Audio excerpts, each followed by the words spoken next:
그렇습니다. 오늘도 우리는 십자가의 은혜 가운데 살고 있습니다. 믿으십니까?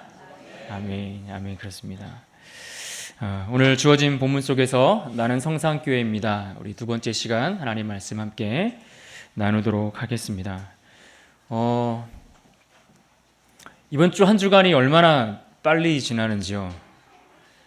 항상 목사들에게 수요일이 지나면 주일 설교에 대한 부담이 막 몰려오기 시작합니다. 제가 수요일 제가 늘 말씀을 준비하면서 이렇게 메모를 하는 노트가 있습니다. 설교를 준비하면서 제 큰 줄기들을 이렇게 기록하는 노트인데 수요일 날 제 노트를 펴보니까 딱 한 줄이 적혀 있는 겁니다.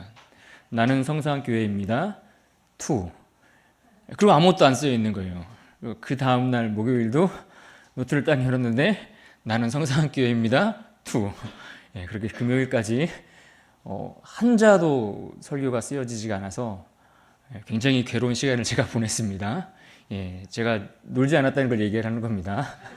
노느라 그런 게 아니라 말씀 붙들고 씨름하느라 저도 굉장히 애를 쓰면서 이 자리를 준비하며 나옵니다. 여러분도 이 자리에 오실 때에 같은 마음으로 하나님의 은혜를 사모하는 마음들로 그렇게 기도하시면서 나오셔야 합니다. 그래야 하나님께서 더 큰 은혜를 우리 가운데 은혜 주실 줄로 믿습니다. 우리가 지난 시간에도 같은 제목으로 같은 본문 속에서 말씀을 나눴습니다. 그러면서 우리가 성산교회라는 그 이름 속에서 성산이라는 단어가 우리에게 어떤 의미를 주고 있는지 간략하게나마 말씀 속에서 우리가 생각해 볼 수 있었습니다. 이제는 성산교회라는 단어가 무슨 뜻인지 한 주만에 까먹으셨나요? 물어보시면 이렇게 대답하실 수 있어야 되는데요. 이 성산이라는 단어를 성경에서 보니까 주로 예루살렘을 이렇게 지칭할 때 많이 쓴다라는 것을 우리가 살펴봤습니다. 좀 더 구체적으로는 예루살렘 성전을 지칭할 때 이 단어가 많이 사용되었습니다.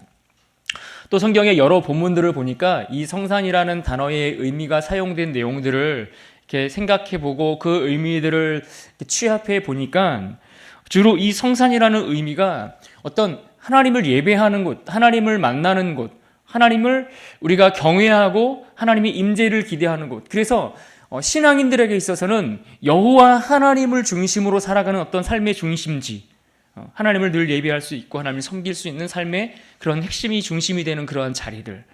그러니까 우리의 신앙의 중심지와 관련이 있다라는 이야기들을 우리가 생각해 보았습니다. 그런 의미에서 이 느헤미야서에서 느헤미야가 예루살렘의 그 성벽을 재건하는 일은 이스라엘 백성들의 신앙을 다시 회복시키는 이야기이기도 하지만 오늘 이 땅을 살아가는 우리의 신앙과 믿음을 다시 회복해가는 이야기와 관련이 있습니다. 그러니까 이 이야기는 남의 이야기가 아니라 오늘 우리의 이야기라는 겁니다. 그래서 너무나 오래전에 쓰여진 말씀이지만 이 말씀은 나의 말씀으로 오늘 우리에게 필요한 말씀으로 우리가 들으셔야 한다라는 이야기입니다. 느헤미야는요, 비록 하나님으로부터 어떤 특별한 계시를 받지 않았다고 했습니다. 계시를 받지 않았을 뿐만 아니라 꿈이나 환상을 통해서 하나님이 그에게 어떤 사명을 부여해 주시지 않았어요. 그저 하나님께서 그 마음 가운데 주셨던 그 소원을 따라 그가 자신의 사명이 무엇인지를 깨닫고 예루살렘 땅을 향하여 거룩한 관심을 보이기 시작했다라고 했습니다. 그의 삶은 아무런 문제가 없었어요. 그렇죠? 그는 남들보다 부유한 형편의 괜찮은 삶을 살았습니다. 먹고 사는데 아무런 문제가 없었습니다. 노예의 신분으로 끌려갔지만 어떻게 했다고요? 인재 등용의 정책을 따라 그가 꽤 출세한 자리에 올랐습니다. 남들이 부러워할 만한 자리에 앉아 있는 겁니다. 심지어 왕으로부터 어떻습니까? 가장 신뢰받는 인물이었습니다. 그런데 그 남들이 부러워할 만한 그 지위에 앉아 있음에도 불구하고 그의 관심은 자신의 삶에 먹고 사는 문제나 내가 누리고 있는 것들을 향하여 있지 않고 예루살렘 땅을 향해 그의 관심이 초점이 맞춰지고 있었다라는 겁니다. 왜요? 그곳은 하나님을 만나는 자리이기 때문에. 예루살렘 성전은 하나님을 예배하고 그들의 신앙이 하나님 앞에 온전히 세워질 수 있는 거룩한 곳이었기 때문에 그의 마음과 중심이 예루살렘을 향하고 있었던 겁니다. 그래서 그 땅의 형편이 궁금했어요. 그렇죠? 그래서 어떻게 했어요? 물었다고 했습니다. 그 땅의 형편이 어떤지, 그 땅의 사정이 어떤지 물어보았습니다. 그리고 그 땅을 향해서 그 소식을 듣고 나면서부터 그는 그 땅을 향해 기도하기 시작했어요.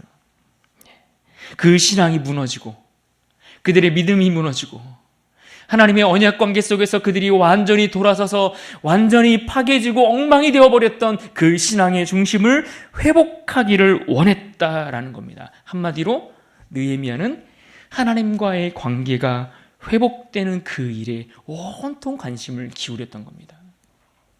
사랑하는 여러분, 지난주에 제가 이 이야기를 했습니다. 기억나십니까? 처음 듣는 얘기처럼 저를 쳐다보시는데요.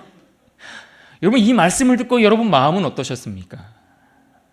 지난주에 말씀을 듣고 그 말씀을 가지고 한 주간 여러분이 사시면서 여러분의 마음이 어떠셨습니까? 여러분, 설교자가 설교를 하고 나면요, 사실 궁금한 게 있어요.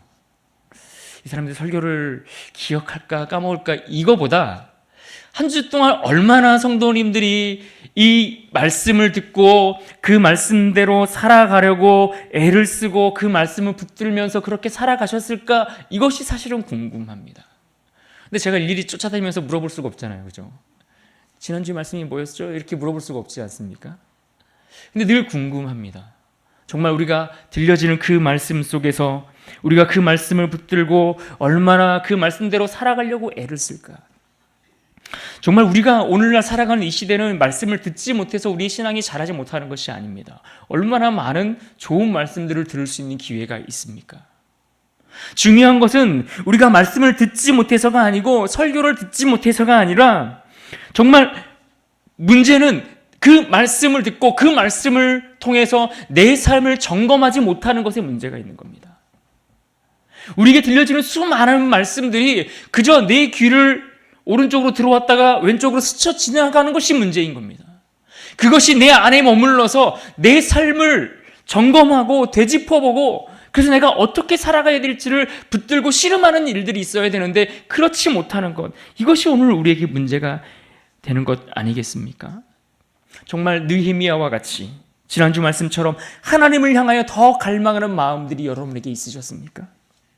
나도 하나님 정말 주님께 더 가까이 가고 싶습니다라는 그런 열망이 여러분들 마음 가운데 꿈틀거리셨습니까? 주님, 나도 주님을 더 잘 섬기고 싶습니다. 하나님, 나도 어떻게든지 내가 이 땅을 살면서 하나님의 기쁨이 되는, 주님의 기쁨이 되는 그런 인생으로 살아가고 싶습니다. 이런 마음들이 여러분에게 있으셨는가 묻고 있는 겁니다. 우리가 말씀을 듣다 보면요, 분명 말씀이 들려질 때가 있습니다. 말씀이 들려진다라고 표현하는 것은 무엇이냐면요, 그 말씀이 단순히 들려지는 것이 아니라 그 말씀이 내 안에 울림이 될 때가 있다라는 이야기입니다. 그 말씀이 내 안에 울림이 되고 내 안에 떨림이 되어서 뭔가 나를 감동케 하는 순간들이 분명 있습니다. 내 마음이 뜨거워질 때가 있어요. 그래서 종종 예배를 마치고 나면 어떤 분들이 그런 말씀들을 하세요.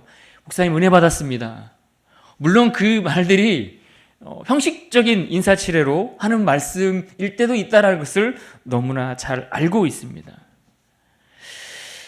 그럼에도 불구하고 분명 우리가 말씀을 듣고 예배를 드리다 보면 그 예배를 통해, 말씀을 통해 우리에게 전달되는 감동들이 있다는 이야기입니다. 그런데 많은 경우를 생각해 보면 우리는 예배를 드리면서 또 말씀을 통해서 듣게 되는 그런 마음의 감동과 울림과 그러한 어떤 은혜 받은 그러한 것들이 그저 우리 마음이 감동이 되고 내 마음이 뭔가 움직이고 진짜 은혜 받았다, 이러한 상태로 머물고 거기서 끝날 때가 너무나 많이 있다는 겁니다. 오늘 예배 정말 좋았어. 오늘 말씀이 너무나 은혜스러웠어. 거기서 끝나고 거기서 멈추고 그게 끝일 때가 너무나 많이 있다라는 겁니다. 여러분, 우리가 하는 이 말에 함정에 빠지지 않도록 주의하셔야 됩니다. 우리가 은혜 받았다, 우리가 마음이 뜨거워졌다, 우리가 뭔가 성령으로 충만해진 그 느낌에서 끝나는 것은 나를 굉장히 속이는 말이 될 수 있습니다. 그러다 보면 정말 이 울림과 이 감동이 어디로부터 온 것인지 헷갈릴 때가 있습니다. 심지어 하나님께서 주신 울림과 떨림을 잠시 맛보고 그냥 스쳐 지나가 버릴 수가 있습니다. 소위 우리가 은혜 받았다라고 하는 그 말이 나의 감정을 한번 요동치게 하는 그 하나의 요소로 끝나버릴 수 있다라는 것을 여러분 우리는 주의해야 합니다. 무슨 말인가 하면 신앙은 우리의 감정적인 요소만 있는 것이 아니기 때문에 그렇습니다. 우리가 건강한 신앙을 유지해 가려면 적어도 세 가지 요소가 함께 균형을 이루고 이것들이 우리 안에 잘 연결돼서 맞물려 가야만 건강한 신앙으로, 균형 잡힌 신앙으로 자라갈 수 있습니다. 그 첫 번째 요소가 무엇인가 하니 바로 지적인 요소입니다. 지적인 요소라는 것은 무엇일까요? 우리가 하나님 말씀을 배우죠. 오늘 설교를 통해서 우리가 또 하나님 말씀을 듣지 않았습니까? 하나님 말씀에 듣기도 하고 우리가 성경 공부를 통해 배우기도 하고 때로는 큐티를 하면서 말씀을 묵상하거나 우리가 성경을 통독하면서 하나님의 말씀을 배워갑니다. 그러면서 우리에게 지식이 쌓여요. 하나님을 아는 지식이 우리 안에 들어와요. 하나님이 어떤 분인지, 하나님께서 성경을 통해 우리에게 들려주시는 그 말씀의 진리가 무엇인지를 알게 된다라는 거예요. 깨달아져요. 아, 하나님이 이런 분이구나. 내가 몰랐던 하나님의 이런 부분들이 있네? 하나님이 우리에게 요구하시는 뜻이 이것이구나 라고 알게 되는 알미 있다는 거. 이것이 신앙의 지적인 요소입니다. 그런데 우리가 말씀을 잘 배우고 나면요, 말씀을 잘 듣고 나면 그 배운 말씀, 그 들은 말씀을 통해서 두 번째 요소로 연결될 때가 있습니다. 그것이 무엇이냐면 감정적인 요소입니다. 그래서 그 말씀이 내 안에 감동이 되는 거예요. 말씀이 깨달아질 때에 내 마음에 울림이 생기는 거예요. 아, 그렇구나. 아, 주님, 그것이 죄인 줄 제가 몰랐어요. 말씀을 통해 말씀을 배워가면서 우리에게 알아지는, 우리에게 깨달아지는, 그래서 그것을 통해서 내 마음이 감동되고 내 마음에 고백이 되고 내 마음에 울림이 되는 그런 감정의 요동치는 그런 요소들이 분명히 찾아옵니다. 그래서 회개의 눈물을 흘리는 것도 이런 감정적인 요소의 영향이라고 할 수 있는 겁니다. 그래서 우리가 말씀을 배우거나 깨닫게 되면 마음이 움직이는 겁니다. 내 마음에 감동이 되는 일들이 생기는 겁니다. 대개는 여기까지가 잘 연결됩니다. 여기까지는 우리가 많이 경험들을 하며 살아갑니다. 그런데 이 지적인 요소와 감정적인 요소 단계에서 멈추고 거기서 끝나는 것, 그것이 문제라는 이야기입니다. 우리는 거기서 한 단계 더 나아가서 그 다음 단계까지 연결되어야 되는데 그 세 번째 요소가 무엇인가 하니 바로 그것을 의지적으로 표현하고 결단해 나가는 요소입니다. 그러니까 처음에 첫 번째 단계가 뭐라고 했어요? 지적인 요소. 두 번째가 감정적인 요소. 세 번째는 의지적인 요소. 이 의지적인 요소는 무엇이냐면 말씀을 깨달아 알았어요. 배웠어요. 그래서 내 마음에 감동이 되고 내 마음이 막 요동쳐요. 그러면은 우리가 이것을 이 말씀대로 살아가겠다라고 결단하고 의지를 가지고서 그렇게 살아보는 거예요. 말씀을 따라 한 걸음 내딛고 나아가 보는 거예요. 이게 의지적인 요소인 겁니다. 근데 많은 경우 우리가 이 마지막 단계로 연결되거나 이어지지 못하는 것을 볼 때가 많이 있습니다. 말씀을 통해 배웠고 알았고 깨달았습니다. 그래서 내 마음이 움직이고 내 마음에 울림도 있는데 문제는 움직이지 않는 것. 내 삶의 자리까지 가지고 가서 실천하지 못하는 것. 여러분 움직이셔야 합니다. 움직이셔야 될 줄로 믿습니다. 여러분 움직이셔야 합니다. 오늘 본문 5절 말씀을 같이 한번 볼까요? 5절 말씀 같이 한번 읽어보겠습니다. 시작. 이르되 하늘의 하나님 여호와 크고 두려우시며 언약을 지키시며 긍휼을 베푸시는 주여 간구하나이다. 아멘. 여기 보시면은 느헤미야가 이게 하나님 앞에 기도하는 기도의 내용이거든요. 근데 이 기도의 내용을 보시면은 이 시작 부분인데 하나님이 어떤 분인지 그가 분명히 알았다는 거예요. 하나님은 그의 계명, 주님을 사랑하고 그의 계명을 지키는 자에게 함께 하시고 은혜를 베푸시는 분이시다라는 것을 그가 알았어요. 그러니까 하나님의 말씀을 통해 하나님이 어떤 분인지를 깨닫고 알았다는 이야기입니다. 그리고 그 깨닫는 말씀을 통해서 그에게 마음에 울림과 감동이 되었던 거예요. 그래서 그가 어떻게 합니까? 그 마음의 울림과 감동을 가지고서 그 땅의 형편을 물어보고 그리고 그 땅을 위해서 기도하기 시작하는 겁니다. 마음이 움직이기 시작하니까 마음이 움직이는 그 단계에서 끝나는 것이 아니라 그 마음에 감동된 것들을 가지고 기도의 자리로 나아가더라는 거예요.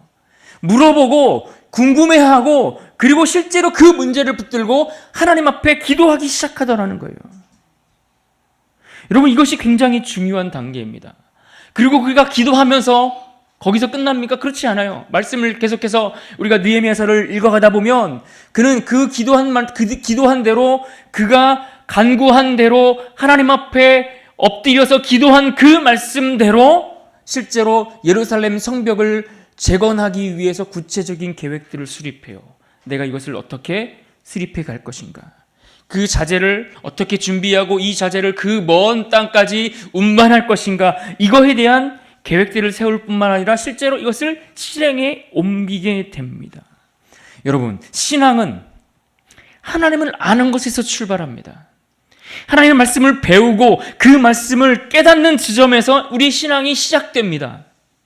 그리고 그 알과 그 깨달음은 내 마음에 울림이 되고 떨림이 되어서 다시 한번 내 마음을 감동시키며 찾아오는 겁니다. 하지만 진짜 신앙은 여기까지가 아니라 거기서 멈추는 것이 아니라 거기서 한 걸음 더 나아가는 것이 진짜 신앙입니다. 행동으로, 삶으로, 실천으로 옮겨가는 겁니다.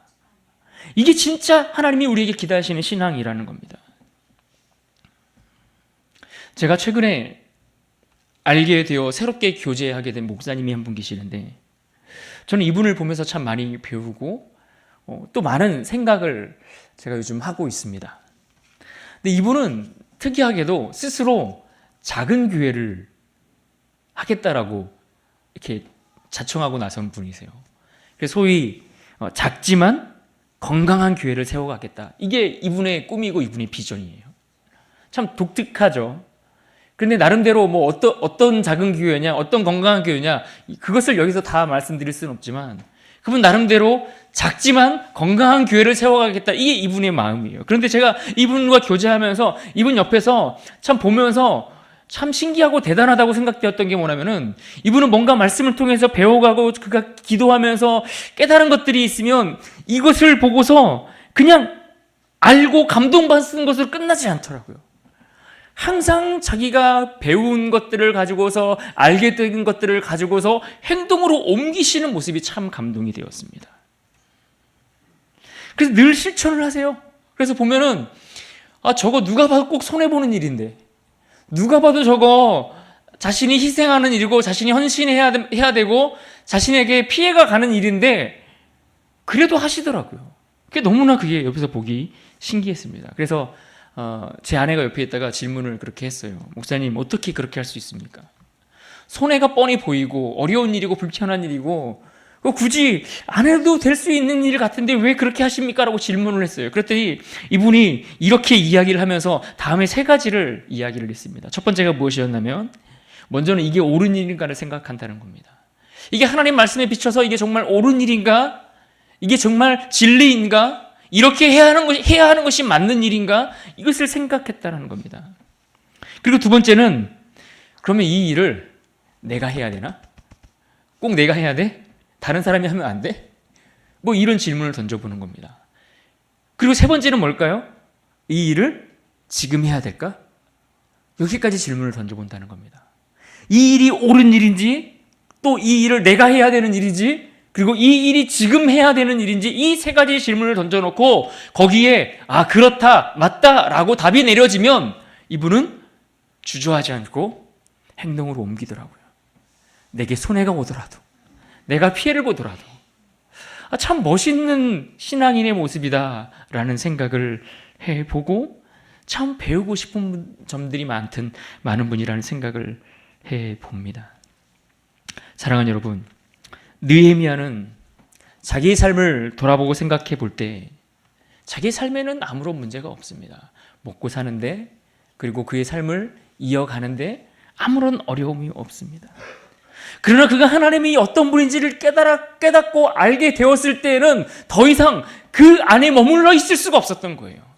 내 형편은 살만하고 남들 부러워할 만큼 잘 살고 있지만, 그래서 내가 먹고 사는 일에 어떤 걱정을 하지 않아도 되지만 하나님이 어떤 분인지를 알게 되니까 그냥 내 삶의 자리에 그 자리에 머물러 있을 수 없었다는 거예요. 하나님의 말씀을 깨달았고 그분이 어떤 분인지를 알게 되니까 그 마음이 요동치는 겁니다. 견딜 수가 없는 거예요. 그래서 예루살렘의 형편이 궁금한 거예요. 하나님을 예배하고 하나님을 섬기는 그 신앙의 중심지라고 할 수 있었던 그 예루살렘 성전이 온전치 못하여 적들에게 공격을 받고 그곳에 있는 하나님의 백성들이 처참하게 무너져 있는 그 현실을 보게 되니까 그가 가만히 있을 수가 없는 거예요. 그래서 어떡합니까? 기도하는 겁니다. 그리고 그가 해야 할 일이 무엇인지를 찾기 시작하는 거예요. 내가 해야 할 일이 무엇일까? 기도하는 겁니다. 그러면서 그가 그 일을 해 나갑니다. 오늘 성경에 보면 그가 몇 날 며칠을 울며 기도했다고 했어요. 여러분, 몇 날 며칠을 운다는 이 표현을 잘 생각해 보세요. 우리가 아무리 슬퍼도요, 눈물이 그렇게 납니까? 물론 슬픈 일이 있으면 눈물이 나요. 그런데 몇 날 며칠이 되도록 눈물을 흘린다는 건 무슨 얘기예요? 그가 이 일에 지금 진심이라는 거예요. 요즘 젊은 세대 표현으로 말하면 정말 찐인 거예요, 찐. 정말 이 일에 내가 이 예루살렘 성벽을 재건하는 일, 그 신앙을 다시 회복하고 하나님과의 관계를 회복하고자 하는 그 일에 그 마음이 진심이라는 거예요, 진심. 그래서 그는 수날을 그렇게 울며 금식하며 하나님 앞에 머무는 겁니다. 금식한다는 건 자신의 생명을 하나님 앞에 내던지는 것 아닙니까? 자신의 목숨을 내던지고 하나님께서 주시는 그 소원을 가지고 하나님께서 하라고 하시는 그 일을 위해 내가 그것을 사명으로 알고 내 인생을 던지겠습니다. 이거 아니겠어요? 지금 느헤미야가 그것을 우리에게 보여주는 겁니다. 그리고 그 일을 내가 해야겠다라고 결심합니다. 내가 해야겠다. 특별히 그가 그 일을 해야겠다라고 했을 때에는 자신이 술관원이었다라는 것을 생각했습니다.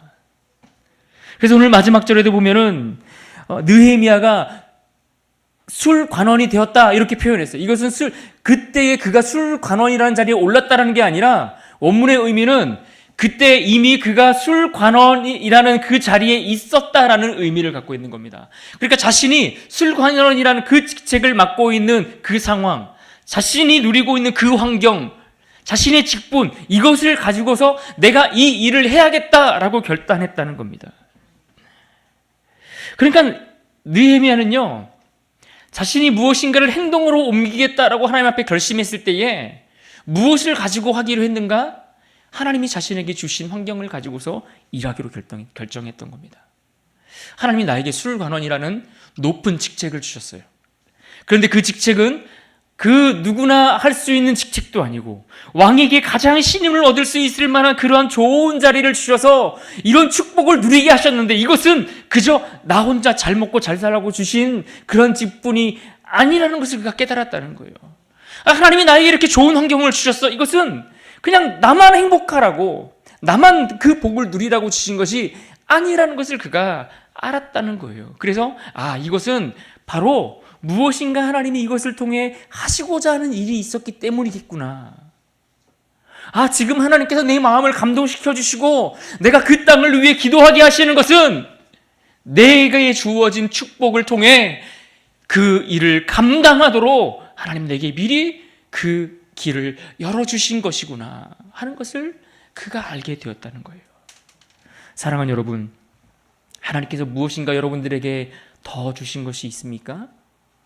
남들보다 여러분들이 더 잘하는 것이나 혹은 남들보다 여러분들이 조금 더 나은 어떤 환경들이나 무엇인가 여러분들이 가지고 있는 것들이 있다면 그것은 그저 여러분 혼자만 행복하라고 주신 것이 아님을 기억하셔야 합니다.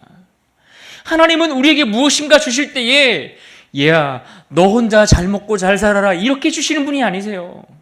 성경은 늘 우리에게 그것을 주실 때에 그것을 통해 나를 통해 누군가에게도 그 축복이 흘러가기를 원하셔서 그 축복을 우리에게 부어주시는 겁니다. 여러분, 그래서 성경은 우리에게 늘 너는 가서 복이 되라고 말씀하시는데 그것은 우리 자체가 복이라는 의미이기도 하지만 우리에게 주신 그 복을 흘려보내라는 의미거든요. 그러니까 하나님이 우리에게 뭔가 내가 누릴 수 있는 어떤 재능, 어떤 나만이 할 수 있는 특별한 무엇, 아니면 그것이 물질이 됐든 내 달란트가 됐든 무엇이든 괜찮아요. 그러나 그것이 나에게 있는 것이고 하나님이 내게 허락하신 것이라고 한다면 그것을 가지고 내가 하나님을 위해 어떻게 헌신할 것인가? 어떻게 드릴 수 있을 것인가? 이런 것들을 우리가 기억하고 고민해야 한다라는 이야기입니다. 내게 주신 축복은 언제나 그렇게 누군가를 위해 섬김의 도구가 되라고 하나님이 허락하신다라는 사실입니다. 그러면 사랑하는 여러분, 하나님이 우리 마음에 무엇인가 하나님께서 주시는 하나님의 마음들이 느껴지신다면 여러분 미루지 마시기를 바랍니다. 미루지 말고 그것을 가지고 여러분 기도하십시오. 하나님의 마음을 내가 제대로 이 땅 가운데 표현해낼 수 있도록 여러분 기도하십시오. 우리가 지난 금요일에 기도회를 때 말씀 속에서 우리가 배웠던 것처럼 하늘의 뜻이 땅에서도 이루어지기를 기도해야 하는 것처럼 오늘 우리가 깨달은 것들, 하나님이 우리에게 주신 것들, 하나님의 마음들을 내 마음에 품을 뿐만 아니라 이것이 이 땅 가운데 드러나고 표현되고 행해질 수 있도록, 그래서 하나님의 뜻이 드러나고 하나님의 영광이 드러나고 하나님이 하시는 일들이 우리 가운데 보여지도록 그 일을 나를 통해 그 일이 드러날 수 있도록 여러분 기도하시고 움직이시고 행동하셔야 하는 겁니다. 하나님은 오늘 우리에게 이것을 기대하십니다. 그러므로 여러분 교회를 한번 둘러보십시오. 주께서 사랑하시는 우리 성산교회가 하나님 보시기 어떨까요? 우리 인간의 관점에서가 아니라 사람이 보는 관점에서가 아니라 하나님 보시기에 어떨까요? 하나님 보시기에 어떤 부분들이 조금 부족해 보일까요? 또 하나님 앞에 우리의 신앙 공동체, 우리 믿음의 공동체를 바르게 회복해가고 세워가고 더 든든히 일으켜가는 그 일을 위해 우리가 할 수 있는 일들은 무엇일까요? 우리가 마음을 가지고 관심을 가지고 살펴보셔야 합니다. 하나님이 주시는 마음들을 가지고 우리가 어떻게 섬기고 어떻게 무엇을 통해 내가 실천해 나가고 행동해야 할지 그 마음을 품고 살피고 움직여 보시기를 부탁드립니다. 그런데 여러분, 우리가 하나님의 말씀을 깨닫고 우리가 마음의 감동을 받고 그래서 행동하기로 결정했어요. 그래서 내가 행동으로 옮기려고 할 때에는 반드시 주의해야 할 한 가지가 있습니다. 주의 일을 위해 결단하고 움직일 때 주의해야 할 것, 그것은 무엇일까요? 그것은 우리가 무엇을 행동으로 옮기든지 이것은 반드시 교회와 다른 성도들에게 있어서 위로가 되는 일이어야 한다는 사실입니다. 무슨 말인지 여러분 잘 한번 들어보십시오. 우리가 행동으로 옮기고 결단하고 움직일 때에 교회를 생각하지 않고 또 다른 성도들을 생각하지 않고 섣불리 우리가 행동하는 그것이 때로는 교회를 유익하게 하고 성도들을 유익하게 할 때도 있지만 간혹 우리의 연약함으로 인해 장애물이 될 때도 있습니다. 하나님의 질서를 혼란스럽게 만들 때도 있습니다. 그래서 우리가 뭔가 교회에서 공동체 안에서 주님을 위해 우리가 무엇인가 일을 한다고 할 때 그것은 단순히 나의 열심만을 가지고서 내가 섣불리 행동하는 그 행동들이 아니라 내가 이렇게 섬기는 일을 통해 내가 이렇게 헌신하는 일들을 통해 나의 수고를 통해 교회가 위로를 얻을 수 있을까? 내가 이렇게 섬기면 다른 성도들이 위로가 될까? 내가 막 나서서 하는 게 불편해 보일 수도 있잖아요. 어떤 사람들에게 상처가 될 수도 있잖아요. 그런 것들을 생각하셔야 된다는 겁니다. 그래서 항상 움직일 때는 교회를 위로할 수 있는 일, 다른 이들을 위롭게 할 수 있는 일이 될 수 있도록 움직이셔야 한다라는 이야기입니다. 오늘 느헤미야가 성경에 나오는데 이 느헤미야의 이름의 뜻이 무엇인지 아십니까? 이 느헤미야의 이름의 뜻은 여호와의 위로라는 뜻이 있습니다. 느헤미야가 하나님의 주신 그 마음들을 품고 예루살렘 그 땅을 위해서 기도하기 시작했을 때에 그의 울며 수날을 그렇게 금식하며 기도하는 그 기도 소리가 그 땅에 얼마나 큰 위로가 되었을까요? 그의 마음이 예루살렘에 머물러 있는 이들에게 전달되어졌을 때에 그가 그 땅에 무너진 성벽을 다시 일으켜 세우기 위해 그 많은 일들을 준비하고 수고하고 애쓰고 있다는 사실들이 전달되었을 때에 얼마나 그들에게 큰 위로가 되었을까요? 어떻게 할 수 없어서 무방비로 성벽이 무너져 있으니까 적들이 언제 공격해 들어와도 그냥 무방비한 상태로 그렇게 공격을 당해야 되고 적들의 침입을 당해야 되고 그래서 고통과 아픔의 연속 그 나날을 보내고 있는 이스라엘 백성들, 그 남겨진 그 땅의 사람들 가운데 이제는 우리가 안전하게 보호받을 수 있는 성벽이 세워질 거야. 이제는 그 성벽이 완성되면 우리가 좀 더 하나님을 예배하는 그 일에 우리가 다시 돌아갈 수 있을 거야. 이 희망이 보여지기 시작할 때 얼마나 위로가 되었겠습니까? 여러분, 실제로 하나님은 예레미야를 통해서 그 땅을 위로하시는 일을 하셨던 겁니다. 그의 이름의 뜻이 여호와의 위로라는 의미를 갖고 있는 것처럼 하나님은 그의 섬김과 그의 수고와 그의 행동을 통해 그 땅을 위로하셨다는 거예요. 여러분, 생각해 보세요. 예루살렘이 남유다가 멸망당하고 수십 년의 시간이 흐르면서 얼마나 절망된 상태로 머물러 있었겠습니까? 이제 하나님의 백성을 돌아보시지 않나 보다. 하나님의 자녀들의 형편을 돌아보시지 않나 봐. 이제 우리는 끝인가? 그 절망과 그 아픔의 세월을 보내고 있는 그들에게 하나님은 느헤미야의 그 결단과 그 수고를 통해 그들을 위로하고 계시는 겁니다. 내가 너희를 잊어버린 것이 아니고 내가 너희를 포기한 것이 아니고 내가 여전히 너희를 통해 하고자 하는 일들이 있다. 내가 너희의 무너진 삶을 다시 일으켜서 너희가 내 앞에 나와 하나님을 예배하는 그날을 나도 꿈꾸고 기다린다. 하나님은 느헤미야를 통해 그들을 위로하고 계시는 겁니다. 포로로 끌려가고 그래서 망하여 그 모든 그 아픔의 세월을 지내고 있는 그 어쩌면 영적으로도 가장 어두운 시기를 보내고 있는 그들에게 하나님 느헤미야를 통해 그 예루살렘 성벽을 재건하게 하시면서 그들을 위로하고 계시는 겁니다.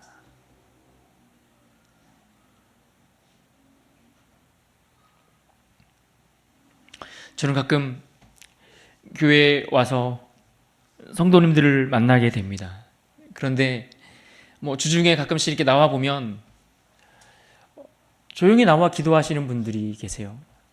참 그 모습이 얼마나 저에게 위로가 되는지 모릅니다.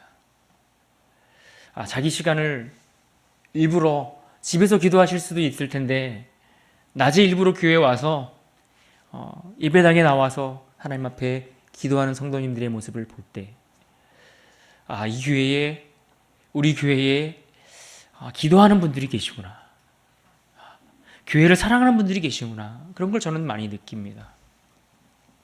새벽에도 그렇고 주중에도 그렇고 또 어떨 때 나와 보면 청소를 하시는 분들이 계세요. 우리가 물론 조를 짜서 이렇게 주중에 편성된 그 순서에 따라 그 조에서 맡아서 청소를 하세요. 근데 제가 몇 달을 이렇게 와서 지켜보니까 늘 청소하시는 분들은 같은 분들이에요. 그래서 아무리 조 편성된 명단을 보면은 두 분이 아닌데, 이 조는 한 명이 아닌데, 근데 항상 하시는 분들이 청소를 하세요. 어떨 때는 혼자서, 어떨 때는 둘이서. 그런데 그분들이 그 일을 하면서 불평하시면서 청소하는 모습을 제가 보지 못했습니다. 그들이 교회를 여기저기 구석구석 쓸고 닦고 청소하시면서 투덜투덜거리면서 또 우리 둘이야. 이렇게 청소하시지 않더라고요. 때론 연세 많으신 우리 권사님이 혼자 청소하실 때도 있더라고요. 참 그런 모습들을 볼 때 이분들이 교회를 얼마나 사랑하시는지, 또 주님 앞에 얼마나 겸손히 또 그들에게 주어진 일들을 위해 섬기고 계시는지 그 마음이 느껴지니까 그게 저에게도 참 위로가 되고, 또 하나님 앞에 이것들이 얼마나 감사한 일인가 라는 생각을 해봅니다. 하나님은 우리를 통해 누군가가 위로받기를 원하십니다. 우리 교회가, 우리 성도들이. 그리고 우리가 그 섬김을 통해 누군가를 위로하고 교회를 세워가는 그 일을 해갈 때에 하나님은 그것을 보시고 우리의 삶을 또한 위로해 주시는 겁니다. 고린도후서 1장 4절 말씀에 바울은 이렇게 말씀합니다. 같이 한번 읽어봅시다. 시작. 우리의 모든 환난 중에서 우리를 위로하사 우리로 하여금 하나님께 받은 위로로서 모든 환난 중에 있는 자들을 능히 위로하게 하시는 이시로다. 또 고린도후서 7장 13절 말씀에서도 이렇게 말씀합니다. 이로 인하여 우리가 위로를 받았고 우리의 받은 위로 위에 디도의 기쁨으로 우리가 더욱 많이 기뻐함은 그의 마음이 너희 무리로 말미암아 안심함을 얻었음이라. 하나님은 하나님이 주신 마음들을 품고 움직이길 원하세요. 그리고 여러분이 움직이시는 그 수고와 그 실천과 그 행동들을 통해 이 땅을 위로하기 원하십니다. 이 땅의 교회들을 위로하기 원하시고 힘들고 고통 가운데 있는 성도들을 위로하기를 원하십니다. 그리고 그 수고와 그 위로의 헌신들을 받으시는 하나님은 오늘 우리의 삶을 또한 위로하기를 원하십니다. 사랑하는 성도 여러분, 하나님은 오늘도 우리를 성상교회라는 믿음의 공동체 안에 불러주셨습니다. 우리 각자 한 사람 한 사람을 하나님께서 그렇게 불러주셨습니다. 이 마지막 때에 우리에게 하라고 명하신 하나님의 목적이 있고 뜻이 있고 그 사명이 있기 때문에 우리를 이곳에 모여 예배하게 하시는 겁니다. 그렇다면 여러분, 우리가 무엇을 해야 되겠습니까? 어떻게 섬겨 나가야겠습니까? 이 땅을, 이 지역을, 우리 교회를 하나님 앞에 우리의 신앙을 회복하는 그 일을 위해 우리가 어떻게 기도하고 어떻게 금식하며 어떻게 우리가 하나님 앞에 결단하며 우리의 삶을 내어 주님 앞에 나아가야 하겠습니까? 여러분, 눈을 들어 주위를 살펴보십시오. 하나님은 오늘 우리에게 보여주신 것들이 무엇입니까? 무너진 그 성벽이 어디에 있습니까? 어디가 그 황폐되어진 그 땅, 그곳에 고통받는 이들이 있습니까? 사랑하는 여러분, 하나님은 우리를 통해 일하기를 원하십니다. 우리를 통해 회복되기를 원하십니다. 우리를 통해 이 땅을, 이 나라, 이 민족을, 주님의 몸된 교회를 위로하며 세워가기를 원하십니다. 우리가 그 일에 사용되어지는 복된 인생 되기를 바랍니다. 우리가 그 일을 위해 쓰임받는 하나님의 거룩한 백성들 되기를 원합니다. 이 시간 같이 한번 기도할 때에 하나님이 주신 마음들을 품고 우리가 감동받고 은혜 받는 것으로 멈추지 않게 하시고 움직이고 행동하게 하여 주십시오.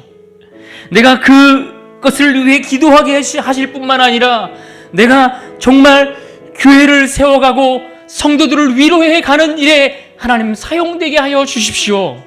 나를 통해 일하여 주십시오.